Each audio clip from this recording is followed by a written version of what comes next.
Sa kasalukuyan, kamusta kayo Martians? Welcome back to... Ang lakas ng volume. Hindi, tama. Welcome back to the 365. 365.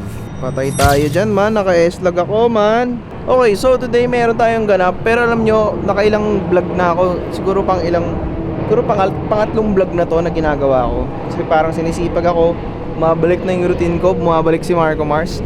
Balik pa rin tayo sa, ang topic pa rin natin, halos yung 85mm 1.4. I just can't stop talking about it right now because possibly I think it's the B-roll lens that I actually need. Kasi papakita ko sa inyo yung mga lens. So, right now, dito lahat ng lens na meron ako. Everything that I own to this point, I have my Action 5. Yan. We have, ito pinaka-best camera, pinaka-mahal, Kodak Charmera. But, of course, our daily driver lenses. We have the 90mm macro, which is our workhorse for working, of course. Our 28 to 105, which is mainly on a gimbal, on a tripod, on handheld. It does everything that I need to do. And the 35 1.2, which is good for portraits, also for, ginagamit ko na rin siya for food shots recently. Kasi hindi ko siya masyado nagagalaw dahil nga food demands to be aperturized. Alam mo yun, kuhanan ng malaking aperture. And of course, our new main lens, which is the 85 1.4, the B-roll lens. Well, this is a B-roll lens, an 85, but this is also a B-roll lens. But I never actually thought, kasi this is my common dilemma kapag nag-vlog sa labas. Lalabas ako, dala ko siya. Ano nga ba ang B-roll lens na gagamitin ko sa tatlong to? Sa totoo lang naman talaga, kung mamarapatin nga lang naman talaga. Sa tatlong lenteng to, wala pa to wala pa siya kunwari. Yun yung pinaka-common struggle ko. I'm not sure kung gusto ko 35 kasi it's a little bit too wide. Pero nandun yung 1.2. I'm not also sure kung yung 28 to 105 kasi 2.8, which is good, which is reasonably for work.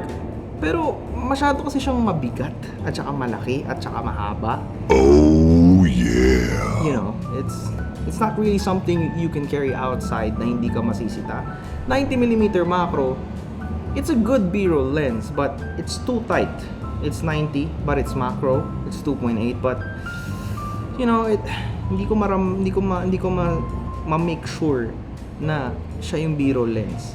Which brings me to the starting point again. Way back then, I had a wide lens and a 50mm on an APS-C camera, which now we have a really wide lens, a 10mm lens, and an 85 1.4. So now I can finally go outside na ito lang ang B-roll lens ko, ito lang yung wide lens ko, and I'm all good. Sila ay for work. For content, of course, but generally for work. Tara na, may agenda pa tayo. And by the way, generally speaking, just yesterday, nung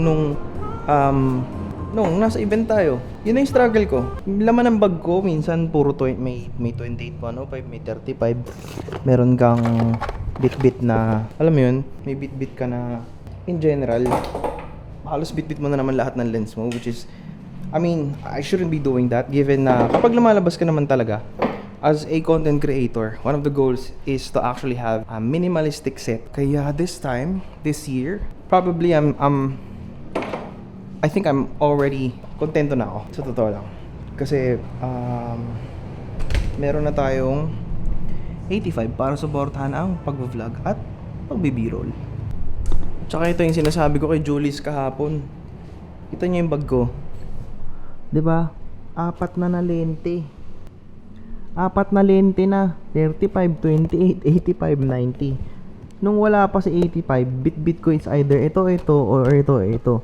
Ngayon, pwede ko na alisin lahat yan. Battery, Action 5, emergency mic, ito na lang. At pwede ko sila ilagay sa mas maliit na bag. Which I think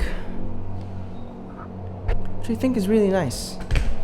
Yeah, one problem solved. Well, one problem solved at a specific time. So, yeah. So I guess iiwan ko muna itong setup ako dito. Babalikan ko kasi may family dinner daw. Family event. So, natin mag-ready. Kaya, ayun.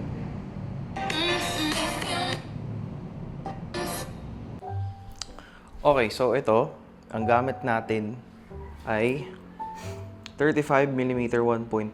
Currently set at 4K24.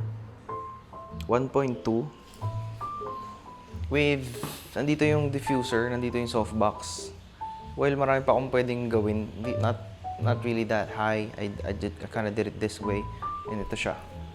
Wala lang akong bounce, pero I think we got good backlight behind us. Huh. From this accurate distance, palit tayo sa 85. Pero, yung 85 kasi ngayon, kasya pala yung filter na binili ko para sa lawa. So, from the same distance, ang awkward. Sobrang lapit ko. 'Di ba? Clear as day. From 35 to 85, it's a big jump. But 35 1.2 is super perfect pang wide. Tapos ito, 85 1.4 is actually good. Compared sa 85 2.8, well, sige, try natin. 85 2.8, gamit yung isang lens na Sigma 28-105. Ito yung standing. Tatanda ko na lang yung mukha ko sa grid at 85. So, yung kilay ko naka-align. Yan siya. So, ganito, interview angle.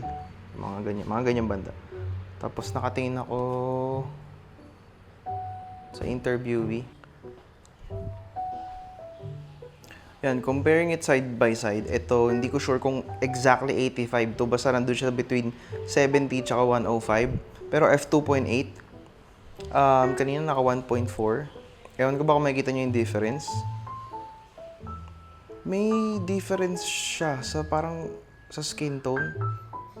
Ewan ko lang, malalaman ko sa editing, magko-comment ako. Pero, oo nga, parang may something sa skin tone o tsaka sa ND. Parang medyo greenish yung look dito. Oh, ay hindi. Hopefully tama naman. Ayan, yan siya. Exact same angle. Yan. Corporate interview.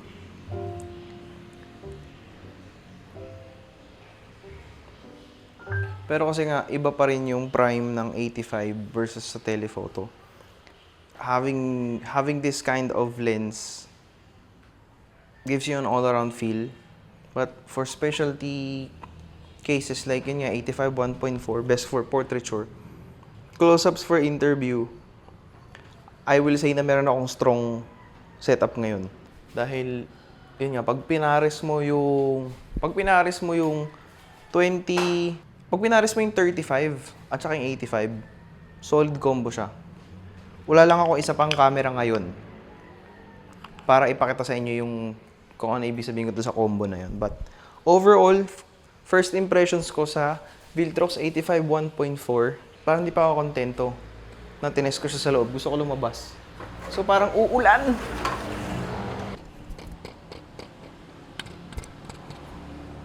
Okay, so overall, I really think this is not a full-on review, but rather a first impressions test on this lens. Thumbnail. Oh, so overall, yeah.